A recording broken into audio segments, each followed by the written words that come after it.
ஓய்வு நாளிலும் தேவ சமூகத்துக்கு வந்தவங்க ஒவ்வொருவரையும் இயேசுவின் இணையற்ற நாமத்தினாலே அன்பின் வாழ்த்துக்கள். தேவ சமூகம் நம்மை நடத்தி கொண்டிருக்கிறது. ஒவ்வொரு வாரமும் அவருடைய சமூகத்துக்கு நாம் கடந்து வருகிறோம். கர்த்தருடைய வார்த்தைகளை கேட்டுக்கொண்டிருக்கிறோம். உண்மையாகவே அவருடைய வார்த்தையை கேட்கிற ஒவ்வொருவரையும் கர்த்தர் தம்முடைய முழு ஆசீர்வாதத்தையும் கொடுக்க அவர் வல்லவராய் இருக்கிறார். ஹல்லேலூயா. சோ இந்த காலை வேளையிலும் நீங்க ஜெபிக்க வந்திருக்கீங்க. உண்மையாகவே கர்த்தர் உங்களை ஆசீர்வாதத்தை நடத்துவார். இப்பொழுது நம்ம ஒரு நிமிஷம் கண்களை மூடி நாம் ஜெபிப்போம். அன்பு ரட்சகா, இந்த அருமையான வேலைக்காக நன்றியோடுமை ஸ்தோத்திரம் பண்ணுகிறோம். இந்த யூடியூப் மூலமாய் பார்த்து கொண்டிருக்கிற அருமையான பிள்ளைகள் ஒவ்வொருவரையும் ஆசீர்வதிப்பீராக. அப்பா, சத்தியத்தை அறிவீர்கள், சத்தியம் உங்களை விடுதலையாக்கும் என்ற வேத வசனத்தின்படி கர்த்தாவே எங்களுடைய ஆவிக்குரிய வாழ்க்கைக்கு ஆசீர்வாதங்களுக்கு ஆண்டவரே எல்லாவற்றுக்கும் இந்த வசனம் மேலானது ராஜா. அந்த வசனத்தை நீர் ஆசீர்வதிப்பீராக. எங்களுக்கு தயவாய் தந்து நீர் வழி நடத்தும். தொடர்ந்து ஆண்டவரே எல்லா தடைகளும் எடுத்து போட்டு என் பிள்ளைகள் இந்த பிரசங்கத்தை கேட்கும்படியான கிருபைகளை கொடுத்து வழி நடத்தும். பிசாசின் கிரியைகளை அழித்து பரிசுத்த ஆவியானவருடைய கரங்களுக்குள்ளாய் ஒப்புக் கொடுக்கிறோம். இயேசுவின் நாமத்திலே ஜெபிக்கிறேன் நல்ல பிதாவே, ஆமென். ஹல்லேலூயா. சோ தேவன் நல்லவர், அவருடைய கிருபை என்றும் உள்ளது. பாருங்க, நம்முடைய வாழ்க்கையில நம்ம கடைசி இந்த வருடத்துல கடைசி நாட்களுக்குள்ளாக ஆண்டவர் நம்மை கொண்டு வந்து வைத்திருக்கிறார். இது தேவனுடைய கிருபை தான். இன்னும் இருக்கிற ஒரு 2 வாரங்களுக்குள்ளாக நம்ம புதிய ஆண்டை காண போகிறோம். புதிய கிருபைகளோடு கர்த்தர் நம்மை நடத்த போகிறார். ஹல்லேலூயா. ஸ்பெஷலி தேவ சமூகத்துல நான் அமர்ந்து தேவரே அடுத்த காரியங்களை நாங்க என்ன பேசணும், நான் அடுத்த பிள்ளைங்க கிட்ட என்ன சொல்லணும், புது ஆண்டு வரப்போகிறது, என் பிள்ளைங்களை நீர் எப்படி நடத்த போகிறீர் என்று ஆண்டவர் சமூகத்துல அமர்ந்திருக்கும் போது இந்த பிரசங்கத்தை கர்த்தர் எனக்கு கொடுத்தார். இந்த வேத வசனத்தை அடியேன் இடத்துல கொடுத்தார். வரும் நாட்கள்ல நாம எப்படி வாழ போறோம்ன்றத கர்த்தர் நம்ம கையிலேயே கொடுக்கிறாரு. அதை குறித்து தான் இப்ப நம்ம பார்க்க போகிறோம். நம்ம வசனத்துக்கு நேராக நம்முடைய கவனத்தை திருப்புவோம். எரேமியா 21ஆம் அதிகாரம் 8வது வசனத்தை நாம் வாசிப்போம். பின்னையும் அவர் இந்த ஜனங்களை நோக்கி, இதோ நான் உங்கள் முன்னே ஜீவ வழியையும் மரண வழியையும் வைக்கிறேன் என்று கர்த்தர் சொல்லுகிறார். ஆமென். ஹல்லேலூயா. பாருங்க, வேத வசனம் இவ்விதமாக சொல்லுகிறது. இந்த ஜனங்களோடு இன்னைக்கு பிரசங்கம் கேட்கிற அருமையான பிள்ளைகளே, உங்களோடு கர்த்தர் சொல்கிறார், இதோ நான் உங்களுக்கு முன்பதாக. ஆமென்.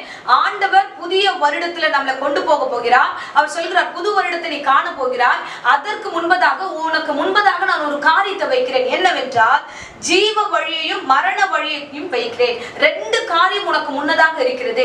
இந்த காரியத்துல நீ எதை எடுக்கிற, நீ எதை தேர்ந்தெடுக்கிற, அந்த வழியில தான் உன்னுடைய எதிர்காலம் ஆசீர்வாதமா இருக்கும். ஹல்லேலூயா. ஏன் இந்த சத்தியம் நமக்கு வருகிறது அப்படின்னா, இந்த சத்தியம் ரொம்ப முக்கியமான ஒரு காரியம். ஏன்னா ஏதோ தானோ வாழ்கிற ஆவிக்குரிய வாழ்க்கையும் உண்டு இந்த காலகட்டத்துல. இயேசுவை தெரிந்து கொண்டு பரிசுத்தமாய் வாழறது ஒரு பக்கம் இருந்தாலும், இயேசுவை தெரிந்து கொண்டு பாவத்திலேயே வாழ்கிற வாழ்க்கையும் நமக்கு இருக்கிறது. ஹல்லேலூயா. சில பேர் வந்து கேட்பாங்க, ஏன் எனக்கு ஆசீர்வாதமே இல்லை, என் குடும்பம் ஏன் இன்னும் வந்து இந்த பலவீனத்துல இருக்கு, இன்னும் எங்களுக்கு வருமானம் சரியா வரல, எங்களால வந்து ஆசீர்வாதமா இருக்க முடியலன்னு பல பேர் பல கேள்விகளை கேட்பது உண்டு. ஏன் அப்படின்னா, இன்னைக்கு ஆண்டவர் உங்க முன்னாடி அந்த காரியத்தை தான் கொண்டு வருகிறார். நீங்கள் வாழுகிற வாழ்க்கை ஜீவ பாதையாய் உண்மையாய் தெரிந்து கொண்டீங்கன்னா தேவன் பூர்ணமாய் உங்களை ஆசீர்வதிக்க வல்லவராய் இருக்கிறார். இல்ல இந்த ஜீவ பாதையில நான் இருக்கிறேன், இயேசுதான் என் கடவுள்னு சொல்லிட்டு தேவையில்லாத பாவ வாழ்க்கையில வாழ்ந்து அந்த வழியில வாழ்ந்துகிட்டு இயேசு என்ற பெயரை வைத்துக்கொண்டு வாழ்ந்துகிட்டு இருந்தீங்கன்னா கண்டிப்பா அந்த வழி எப்பேற்பட்ட வழியா இருக்குன்னா அது நமக்கு மரண வழியா இருக்கும். நமக்கு ஆசீர்வாதமான வழியா இருக்காது. அது நம்ம பிரயோஜனமான வழியா இருக்காது. ஹல்லேலூயா. சரி, நெக்ஸ்ட் இயர் எப்படி இருக்க போகுது, இந்த ஆண்டு எப்படி இருக்க போகுது? சோ ஆண்டவர் இந்த ஆண்டை நம்ம ஆண்டவர் கிருபையா நடத்திட்டாரு, அடுத்த ஆண்டு எப்படி இருக்க போகிறது அப்படி கேட்கிறவங்களுக்கு தான் இந்த பிரசங்கம். நெக்ஸ்ட் இயர் எப்படி இருக்குதுன்னா உங்க கையில தான் இருக்கு. தேவன் உங்களோடு கூட பேச வல்லவராய் இருக்கிறார். நீங்கள் செலக்ட் பண்ணுகிற வழி, நீங்கள் தேர்ந்தெடுக்கிற ஒரு முக்கியமான ஒரு முடிவு, அதுதான் உங்களை அடுத்த வருஷம் சாட்சியாய் நடத்த போகிறது. ஹல்லேலூயா. நீங்க தேவனோடு இணைஞ்சிருக்கிறீங்களா? தேவனுடைய ஆசீர்வாதத்துல நீங்க தொடர்ந்து வருகிறீர்களா? தேவனுடைய வார்த்தைக்கு கவனிக்கிறீர்களா? அதன்படி நடக்கிறீர்களா? சோ உங்க பாதை எப்பேற்பட்ட பாதையா இருக்கு? இல்ல என்னால அப்படியெல்லாம் வந்து தேவனுக்குள்ளாக முழுமையா இருக்க முடியாது, நான் இருக்கிற மாதிரி தான் இருப்பேன், நான் எல்லா உலக காரியங்களும் அனுபவிப்பேன், ஆனா இந்த வழியில தான் இருப்பேன்றதுனால அப்படிப்பட்ட வழியில இருக்கிறவர்களுக்கு வருகிற பாதை வித்தியாசமா தான் இருக்கும். ஆமென். சோ இப்போ நம்ம வசனத்துக்கு நேராக நம்முடைய கவனத்தை திருப்போம். வசனம் சொல்லுகிறது, உபாகமம் 30ஆம் அதிகாரம் 15வது வசனத்தை நாம் வாசிப்போம்.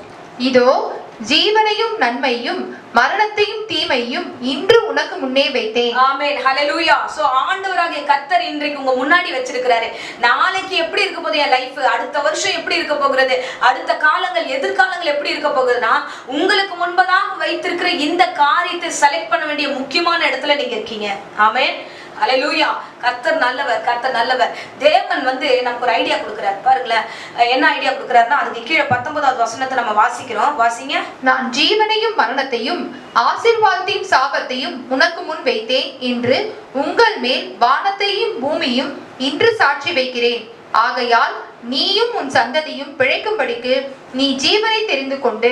ஆமென். நீ ஜீவனை தெரிந்து கொள். கர்த்தர் சொல்லுகிறார், உங்க முன்னாடி இந்த 2 காரியம் உங்க முன்னாடி இருக்கு, அதை நீ தெரிந்து கொள்ளுங்க. பாருங்க, தெரிந்து கொள்ளுதலுடைய ஆசீர்வாதம் நமக்கு தான் கர்த்தர் கொடுத்திருக்கிறார். நீங்க பாத்தீங்கன்னா, ஒரு ஆடை வெட்டுறதுக்காக போறாங்க. ஆடு வந்து ஒரு 2 வாரமாவே என்ன வெட்டினா நான் போய் சாக மாட்டேன், நான் வந்து வெட்டுக்கிறேன், என் தலையை கொடுக்க மாட்டேன். மாடா இருக்கட்டும், அந்த மாடு போய் நான் வந்து வெட்டுறதுக்கு கொடுக்க மாட்டேன். அது வந்து செலக்ட் பண்ணி மைண்ட்ல வச்சுட்டு அது ஒரு வழியை தேர்ந்தெடுத்துட்டு போக முடியுமானா முடியாது. அது என்னதான் அந்த தொழுவத்துல உட்காந்து அது பாட்டுன்னு கத்திட்டே இருந்தா கூட அதனுடைய எஜமான் வருவான், அதை வெட்டி போட்டு போயிடுவான். சோ இந்த உலகத்துல இருக்கிற மிருக ஜீவன்களுக்கு அந்த காரியங்களுக்கு எல்லாம் அந்த செலக்ட் பண்ணுகிற, அந்த வழியை செலக்ட் பண்ணுகிற, அதன்படி வாழுகிற அந்த உரிமையும் அந்த தெரிந்தெடுத்தலும் இல்ல.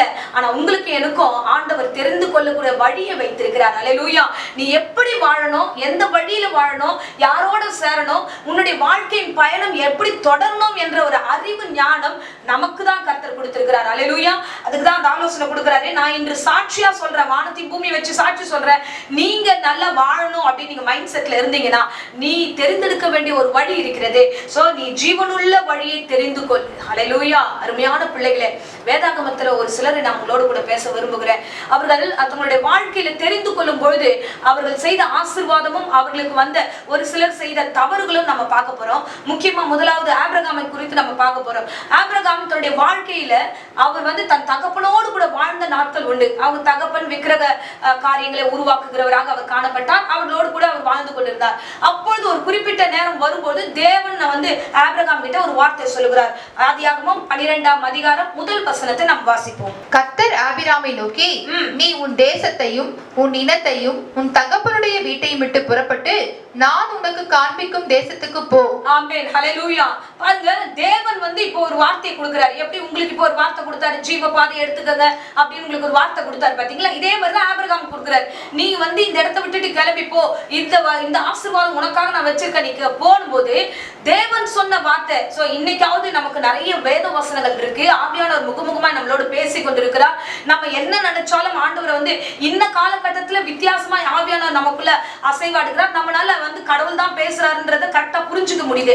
ஆனா அந்த நாட்கள்ல அப்படி கிடையாது. ஏன்னா அவர் வந்து ஒரு விக்கிரக காரியங்களுக்குள்ளாக அந்த குடும்பம் விதமாய் தேவனை அறியாத ஒரு கூட்டமா இருக்கிறார்கள். அந்த இடத்துல திடீர்னு ஒரு தேவன் வந்து மேல இருந்து வானத்துல இருந்து ஒரு வார்த்தை பேசுகிறாருன்னா அவருக்கு ஒரு பயம் வந்திருக்கும், சந்தேகம் வந்திருக்கும். இந்த வழியில போனா கரெக்டா இருக்குமா? சின்ன வயசுல இருந்து அப்பா தான் என்ன நடத்தினாரு, அப்பா தான் என்ன பாதுகாரு, எங்க அம்மா தான் பாதுகாத்தாங்க, இப்ப இவங்களோட கூட இருந்துட்டேன், புது வழிக்கு அவங்களெல்லாம் விட்டுட்டு வெளியில வா அப்படின்னு சொல்றாரு. இது கரெக்டான வழியா இருக்குமா அப்படின்னு பல யோசனைகள் அவருக்கு வந்திருக்கலாம். ஆனா அழைத்த என் தேவன் அவர் நிச்சயமாய் நடத்துவார் என்று ஆண்டவரை புரிந்து கொண்டார். முன்னதாகவே அவர்கள் வாழ்ந்து வந்த வாழ்க்கையில அவனுக்கு ஒரு திருப்தி இல்ல, சமாதானம் இல்ல, என்ன விக்கிரகம், இதுல இருந்து நம்மளை எப்படி ஆசீர்வதிக்க முடியும் என்ற பல கேள்விகளோடு கூட அவர் வாழ்ந்திருந்தார். அதுக்கப்புறம் தேவன் அழைக்கும் போது இதுதான் ஜீவ பாதை என்று தெரிந்து அவர் கடந்து வந்தார். ஏன்னா கர்த்தர் ரொம்ப அருமையான ஒரு வார்த்தை கொடுக்கிறார். என்னன்னா, நீ வெளியில வந்தீனா உனக்கான ஆசீர்வாதத்தை நான் வைத்திருக்கிறேன் என்று 2வது வசனத்துல நம்ம வாசிக்கிறோம். நான் உன்னை பெரிய ஜாதியாக்கி உன்னை ஆசீர்வதித்து உன் பேரை பெருமைப்படுத்துவேன், நீ ஆசீர்வாதமாய் இருப்பாய், நீ ஆசீர்வாதமாய் இருப்பாய் அப்படின்னு ஆண்டவர் கொடுக்கிறார். நான் உன் பேரை பெருமைப்படுத்துவப்பா, நீ ஆசீர்வாதமா இருப்ப, நீ பெரிய ஜாதி ஆகுவ. அந்த வார்த்தையை நம்பி ஜீவ பாதையில் அவர் கடந்து வந்தார். விசுவாசத்தின் தகப்பனாக இந்நாள் வரைக்கும் அவர் எண்ணப்படுகிறார். அல்லேலூயா. சோ இந்த இடத்துல அவர் தெரிந்து கொண்ட கர்த்தர், அவரை பற்றி கொண்டார் கர்த்தரை. அதனால கர்த்தர் அவனை ஆசீர்வதித்தார். ஆபிரகாமுடைய சந்ததிகள் பெருகிறது. ஈசாக் மூலமா, ஆண்டவர் யாக்கோப் மூலமா பெரிய சந்ததிகளை, இஸ்ரவேல் ஜனங்களை கர்த்தர் உருவாக்கி இந்நாள் வரைக்கும் அந்த சந்ததி ஆசீர்வாதமாக இருக்கிறது. அல்லேலூயா, அல்லேலூயா. அந்த இடத்துல அவரோடு கூட வெளியில வந்தவர் லோத்து. அந்த காரியத்தை குறித்து நம்ம வாசிப்போம். ஆதியாகமம் 12ஆம் அதிகாரம் 4வது வசனத்தை வாசிப்போம். கர்த்தர் ஆபிரகாமுக்கு சொன்னபடியே அவன் புறப்பட்டு போனான், லோத்தும் அவனோட கூட போனான். ஆமென். சோ அப்போ லோத்தும் அவனோடு கூட, ஆபிரகாம் வெளியில வரும்போது அந்த ஜீவ பாதையில இவனும் வந்து வெளியில வருகிறார். யார் இவர் அப்படின்னா, ஆபிரகாமுடைய சகோதரருடைய பிள்ளை. சோ இப்போ இவரும் வராரு. இவங்க 2 பேர் வரும்போது இவங்க 2 பேரையும் கர்த்தர் அபிர்விதமாய் ஆசீர்வதிச்சிருக்காரு. இந்த ஆசீர்வாதத்தின் பெருக்கத்துல இங்க ஆபிரகாம் இருக்கிற வேலைக்காரர்களும் லோத்தோடு இருக்கிற வேலைக்காரருக்கும் பெரிய சண்டை வந்துருது. அவங்க 2 பேரும் மேய்ப்பர்கள் 2 பேரும் அடிச்சுக்கிறாங்க. உடனே என்ன நடக்குதுன்னா இங்க முக்கியமான ஒரு காரியம் இருக்குது. ஆபிரகாம் வந்து லோத்தை கூப்பிட்டு ஒரு வார்த்தை சொல்லுகிறாரு, அப்பா நீ வந்து இந்த மாதிரி சண்டை போட்டுக்கிறாங்க, நம்ம 2 பேரும் சகோதரர்கள், சோ இந்த பிரச்சனை நமக்கு வேணாம், அதனால நீ என்னை விட்டு கடந்து போன்னு சொல்லும்போது இப்போ வந்து அந்த லோத்து ஒரு முக்கியமான முடிவு எடுக்க போகிறார். அல்லேலூயா. சோ இந்த இடத்துல பாருங்க, நான் முக்கியமா உங்க இடத்துல பேசக்கூடிய ஒரு வார்த்தைனா, ஆண்டவருடைய வார்த்தையை ஏற்றுக்கொண்டவங்க நிறைய பேர் இன்றைக்கு இந்த நாட்கள்ல இருக்கிறோம். ஆனா ஆசீர்வாதத்தை முழுமையாய் பெற்றுக்கொண்டோமானா இல்ல. இந்த ஆபிரகாமோடு கூட கிளம்பி வந்த லோத்தும் ஆசீர்வதிக்கப்பட்டார். ஆனா இதுக்கப்புறம் அவர் பிரிந்து போகும்போது எடுத்து அவர் தெரிந்து கொண்ட வழி தவறுதலான வழியா இருக்கிறது. அல்லேலூயா. ஒருவேளை இந்த இடத்துல ஆபிரகாமோடு கூட அவர் பயணித்திருந்தா இன்னும் ஆசீர்வாதமா இருந்திருக்கலாம். பாருங்க, நீங்க தொடர்ந்து நான் சொல்லுகிறேன் பாருங்க. இங்க தொடர்ந்து போகும்போது அப்போ வந்து லோத்துக்கு சொல்லுகிறாரு, நீ வந்து வெளியில போயிடுப்பா, நீ வந்து தனியா, உனக்கு முன்பதாக ஒரு பெரிய இடம் இருக்கு, உனக்கு என்ன இடம் தோணுதோ அங்க போ, நீ வந்து வலப்பக்கம் போனீனா நான் இடப்பக்கம் போறேன் அப்படின்னு சொல்லி அவர் அழகா பேசி அந்த லோத்து கிட்ட அந்த வழியை கொடுக்கிறார். இப்போ லோத்து முக்கியமான ஒரு கட்டத்துல இருக்கிறார். அவர் எந்த வழியில போகணும்னு டிசைட் பண்ணும். வாசிப்போம். ஆதியாகமம் 13ஆம் அதிகாரம் 10வது வசனத்தை வாசிப்போம். அப்பொழுது லோத் தன் கண்களை ஏறெடுத்து பார்த்து யோர்தான் நதிக்கு அருகான சமபூமி முழுவதும் நீர்வளம் பொழிந்ததாய் இருக்க கண்டான். கர்த்தர் சோதோமையும் கொமோராவையும் அழிக்கும் முன்னே சோபாருக்கு போகும் வழி மட்டும் அது கர்த்தருடைய தோட்டத்தை போலவும் எகிப்து தேசத்தை போலவும் இருந்தது. ஆமென். அல்லேலூயா. பாருங்க, அவன் தெரிந்து கொள்ளுகிற ஒரு வழியை பாத்தீங்கன்னா அவன் சொல்லுகிறான், ஏதேனை போல இருந்தது, அது ஆசீர்வாதமான தேசமா இருந்தது, சமவெளி ரொம்ப நல்லா இருக்கு அப்படின்னு அவன் செலக்ட் பண்ணுகிறான். இப்ப இந்த தருணம் அவனுக்கு வந்து வெளியில ரொம்ப நல்லா இருக்கு, எல்லாமே ஆசீர்வாதமா இருக்கு, என் கண்ணு கெட்டின தூரத்துல நல்லா இருக்குன்னு சொல்லிட்டு அந்த வழியை அவன் தெரிந்து கொண்டு கடந்து போகிறான். அல்லேலூயா, அல்லேலூயா. அருமையான பிள்ளைகளை, இந்த இடத்துல லோத்து ஒரு காரியம் செஞ்சிருக்கலாம். என்னன்னா, சண்டை வேலைக்காரங்களுக்கு தானே வந்திருக்கு, நம்ம 2 பேருக்கு இல்லையே, நம்ம ஏன் வந்து பிரியணும், சோ நான் வந்து அவங்கள வந்து வேணா நான் வெளியில அனுப்பிடுறேன், நம்ம 2 பேரும் ஒன்னா இருக்கலாம், உங்களை நம்பிதான் நான் வந்தேன், சோ உங்க வழியில நான் கடந்து வரேன் அப்படின்னு சொல்லியிருந்தா லோத்துக்கு இதுக்கப்புறம் ஒரு பெரிய பிரச்சனை வருது. என்னன்னா, அங்கே போகும்போது அவன் நல்ல இடம் சொல்லிட்டு அந்த இடத்தை அவன் தெரிந்து கொள்ளுகிறான். அந்த இடம் பாவமான இடமாக, விபச்சார இடமாக, அசுத்தம் நிறைந்த இடமாக இருக்கிறது என்று அவனுக்கு தெரியல. தெரிந்து கொள்ளுதல்ல அவன் வந்து தவறுகிறான். அல்லேலூயா. இன்னைக்கு நிறைய பேர் அப்படிதான் இருக்கிற இடத்தை விட்டுட்டு இன்னொரு இடத்துக்கு போனோம், இன்னொரு காரியத்தை பார்க்கணும், அந்த வழியில போயிட்டா நல்லா இருக்கும், இந்த இடம் நல்லா இல்ல, இந்த வீடு நல்லா இல்ல, இந்த சூழ்நிலை நல்லா இல்ல, இந்த சபை நல்லா இல்ல, இந்த காரியம் நல்லா இல்லன்னு அடுத்து அல்லேலூயா. சோ அருமையான பிள்ளைகளே, நீங்கள் செலக்ட் பண்ணுகிறதுல ரொம்ப கவனமா இருங்க. அடுத்த வருஷம் சோ புதிய ஆண்டை காண போகிறீங்க, புதிய நாட்களை காண போகிறீங்க, எதிர்காலத்தை காண போகிறீங்க. அப்ப நீங்க எடுக்கிற டிசிஷன்ல ரொம்ப கவனமா இருக்கணும். முக்கியமான முடிவுகளில நீங்க ரொம்ப கவனமா இருக்கணும். அப்போ இவர் எடுத்த முடிவு பாத்தீங்கன்னா அங்கே கடந்து போகிறார். அங்கே கடந்து போகும்போது தேவன் ஒரு நாள் தூதனை அனுப்புகிறார். என்னன்னா, அங்க விபச்சாரம் பெருகிடுச்சு, இப்பொழுது நான் அதை அழிக்க போகிறேன். வாசிப்போம். ஆதியாகமம் 19ஆம் அதிகாரம் 13ஆம் வசனம். நாங்கள் இந்த ஸ்தலத்தை அழிக்க போகிறோம், இவர்கள் கூக்குரல் கர்த்தருடைய சமூகத்தில் பெரிதாய் இருக்கிறது, இதை அழிக்க கர்த்தர் எங்களை அனுப்பினார் என்றார்கள். ஆமென். சோ லோத்து செலக்ட் பண்ண இடம் எப்படிப்பட்ட இடம்னா, அழிக்கக்கூடிய இடத்துல போய் உட்கார்ந்துட்டார். அல்லேலூயா. கண்ணுக்கு இன்னைக்கு பளிச்சுன்னு இருக்கு, இன்னைக்கு எல்லாம் இருக்கு, இருக்க வேண்டிய இடத்தை விட்டுட்டு இன்னொரு இடத்துக்கு போகும்போது அது பார்க்க அப்படிதான் இருக்கும். இக்கரை காக்கிற பச்சையா தான் தெரியும், அது பல தான் இருக்கும். காணல் நீர், அந்த நீர் அது அங்க தண்ணி இருக்கு அப்படின்னு சொல்லிட்டு கடந்து போனீங்கன்னா கடைசியில் அங்க அழிக்கக்கூடிய இடமா இருக்கும். இது ஒரு நாள் யாருக்கு இது தீர்க்க தரிசன வார்த்தைன்னு தெரியல, நீங்கள் கடந்து போகும் பொழுது சூழ்நிலைகளை பார்த்துட்டு போங்க. கர்த்தர் உங்களுக்கு சொல்லினால் மாத்திரம் நீங்கள் இன்னொரு காரியத்தை எடுக்க நீங்க முயற்சி பண்ணுங்க. தெரிந்து கொள்ளுகிற வழி ரொம்ப முக்கியமான வழி. பாருங்க, ஆபிரகாம் எவ்வளவாய் வந்து தேவனை அறிந்திருந்தார். ஆண்டவருக்கே தெரியும், என் பிள்ளை வந்து சரியா நடத்துவான், அவன் கையில நம்ம கொடுத்தோம்னா அந்த பிள்ளை அந்த ஞானமாய் அந்த காரியங்களை பிள்ளைகளையும் அவன் நடத்துவான், அவன் தெரிந்து கொள்ளுதல் வழி அவனுக்கு சரியா இருக்கிறது என்று தேவனே சாட்சி கொடுக்கிறார். நம்ம வாசிப்போம்.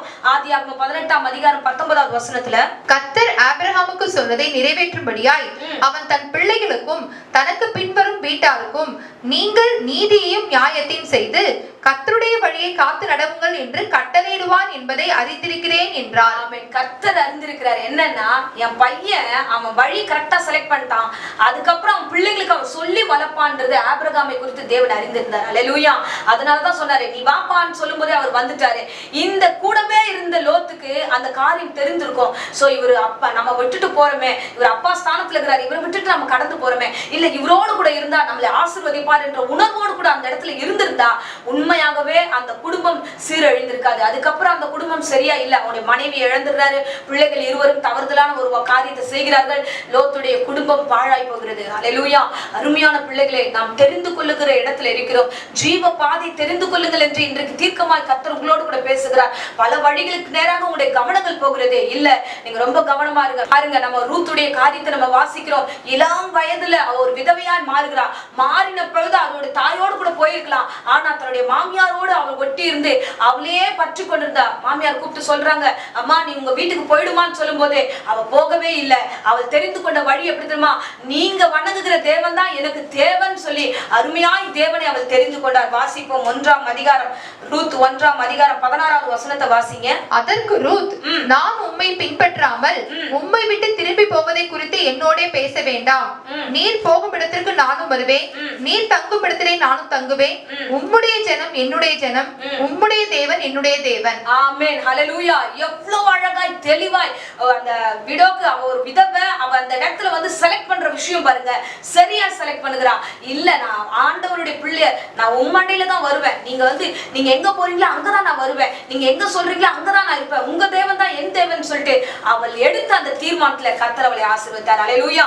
அதுக்கப்புறம் பார்த்தோம்னா அவ மன உறுதியா இருந்தா, தேவனை பற்றி கொள்வதிலும் அந்த உறுதியா இருந்தபடினால அவ பெத்லகேமுக்கு கடந்து வந்தா, அவங்க மாமியாரோடு கடந்து வருகிறா. வந்தபோது கர்த்தர் அவளை ஆசீர்வதித்தார். அல்லேலூயா. தேவன் எவ்வளவு பெரியவர் பாருங்களேன். ஆமென். ஆண்டவர் அவள் செய்கைக்கு தக்க பலனை கொடுத்தார். வாசிப்போம். அதிலேயே நம்ம தொடர்ந்து 2ஆம் அதிகாரம் 12ஆம் வசனத்துல இவ்விதமாய் வசனம் சொல்கிறது, உன் செய்கைக்கு தக்க பலனை கர்த்தர் உனக்கு கட்டளையிடுவாராக.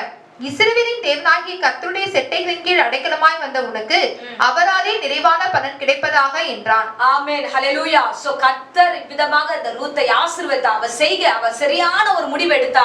அவ தேவ சமூகத்துல இருந்து தேவனோடு கூட இருக்க வேண்டும் என்று அவ விரும்பினா. அவங்க மாமியாரோடு இணைந்து அந்த தெய்வத்தை வணங்கினா. அவ எடுத்த பாதையில கர்த்தர் அவளை ஆசீர்வதித்தார். ஆமென். ஹல்லேலூயா. அவளுக்கு புது வாழ்க்கை கர்த்தர் ஏற்படுத்தி தாவீதின் வம்சத்தை கர்த்தர் ஆசீர்வாதமாய் நடத்துவதற்கு ரூத்தை கர்த்தர் தெரிந்து கொண்டார். ஆமென். ஹல்லேலூயா. அருமையான பிள்ளைகளே, இவளுடைய வழியில தான் இயேசு கிறிஸ்துவை பிறந்தார். ஆமென். இத்தனை மேன்மையான ஒரு ஆசீர்வாதத்தை ஆண்டவர் இந்த ரூத்துக்கு கொடுத்தானா, அவ எடுத்த அந்த முடிவும் அவள் எடுத்த அந்த வழியும் அவ செலக்ட் பண்ண அந்த காரியம் தான். ஆமென். இன்றைக்கு உங்களிடத்துல கர்த்தர் சொல்லுகிறார், முடிவை பார்த்து எடுங்க. நீங்க தெரிந்து கொள்ளுதல் உங்க கையில தான் இருக்கு. அடுத்த வருஷம் எப்படி இருக்கும்னு நீங்க நினைக்கிறீங்கன்னா, அடுத்த வருஷம் உங்க கையில தான் இருக்கு. நீங்க தெரிந்து கொள்ளுகிற பாதையில தான் கர்த்தர் உங்களை ஆசீர்வதிப்பார். ஆமென். வாசிப்போம். நம்ம உபாகமம் 30ஆம் அதிகாரம் 19வது வசனம் விதமாய் சொல்லுகிறது, நான் ஜீவனையும் மரணத்தையும் ஆசீர்வாதத்தையும் சாபத்தையும் உனக்கு முன் வைத்தேன். உனக்கு முன் வைத்தேன். கர்த்தர் தெளிவா சொல்லிட்டார், உனக்கு முன்னாடி இருக்குது, அதை எடுப்பது உன் கையில தான் இருக்கிறது. அடுத்து தொடர்ந்து வாசிப்போம். என்று உங்கள் மேல் வானத்தையும் பூமியும் இன்று சாட்சி வைக்கிறேன். ஆகையால் நீயும் உன் சந்ததியும் பிழைக்கும்படிக்கு நீ ஜீவனை தெரிந்து கொண்டு, நீ ஜீவனை தெரிந்து கொள். உன் சந்ததி பெருகணும், உங்க வீட்டு வம்சங்களை ஆசீர்வதிக்கணும். தேவனை தெரிந்து கொள், ஜீவனுள்ள பாதையை தெரிந்து கொள், கர்த்தருடைய வார்த்தையை தெரிந்து கொள். அதுல கர்த்தர் உன்னை ஆசீர்வதிப்பார். தொடர்ந்து வாசிப்போம். கர்த்தர் உன் பிதாக்களாகிய ஆபிரகாமுக்கும் ஈசாக்குக்கும் யாக்கோபுக்கும் கொடுப்பேன் என்று அவர்களுக்கு ஆணையிட்டு கொடுத்த தேசத்திலே. ஆமென். அவர்களுக்கு ஆணையா ஆண்டவர் அவ்வளவு அழகா பாருங்க, அவரு வாக்கு கொடுத்துட்டார், உடன்படிக்கையில நடத்துகிறாரு. ஆபிரகாமுக்கு என்ன வாக்கு கொடுத்தார், நீ வா ஆசீர்வதிப்பேனாரு. வந்த வழியெல்லாம் கர்த்தர் ஆசீர்வதித்தார். அந்த வாக்கை கர்த்தர் சொல்லுகிறார், நான் நினைவு கூறுகிறேன். தொடர்ந்து ஆணையிட்டு கொடுத்த தேசத்திலே குடியிருக்கும்படிக்கு உன் தேவனாகிய கர்த்தரை அன்பு கூர்ந்து அவர் சத்தத்திற்கு செவி கொடுத்து அவரை பற்றி கொள்வாயாக.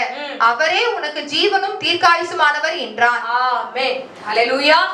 அடுத்த வருஷம் கர்த்தர் எப்படி நடத்துவார், அடுத்த நாள் எப்படி நடத்துவார்னா, ஜீவனும் தீர்க்காயுசும் உங்களுக்கு உண்டாகும்.